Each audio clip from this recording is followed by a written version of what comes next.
Density and optical density are related but distinct concepts that describe different properties of matter.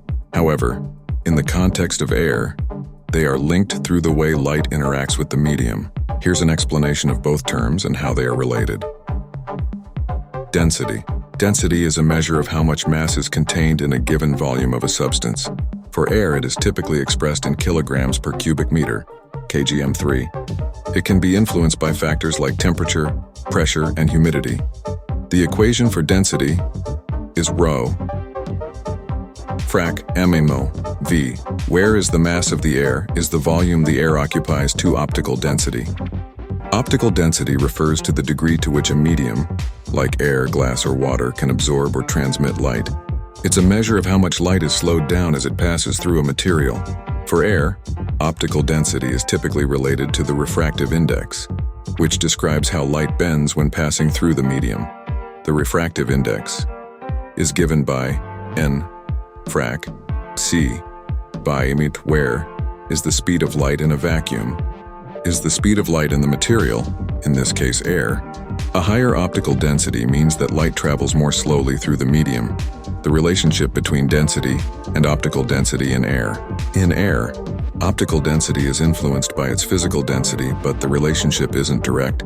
The refractive index of air is slightly greater than 1, meaning light is slowed down when it passes through air compared to a vacuum. The refractive index of air is primarily affected by the density of the air.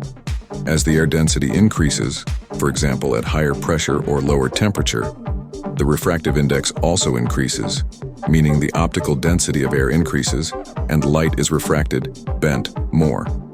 The connection. Higher air density generally leads to higher optical density because more molecules are present to interact with light, slowing its speed and altering its path.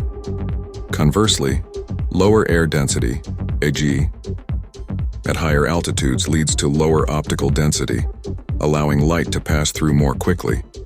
Example: at sea level where air density is higher, light is refracted slightly more than at higher altitudes where the air is less dense. This difference is subtle in air but becomes more significant in denser materials like glass or water. In summary, optical density in air is related to physical density because the density of air affects how light propagates through it, specifically by influencing its refractive index. However, air's optical density is not only determined by its physical density but also by its temperature, pressure, and composition. The Burj Khalifa tower is so high that the top looks through air of a lower density, and therefore you are able to see the sunset twice. Once as it goes too far for you to see it through the greater optical density at the base, and again, 3 minutes later at the top when it reaches the maximum optical distance in the less optically dense air at the top. Globe Earthers try to use this tower as a gotcha, but really they are just demonstrating how little they understand the science involved. Like and subscribe for more based science content that will help you fight the lies of globe believers. Until next time, take care and enjoy life.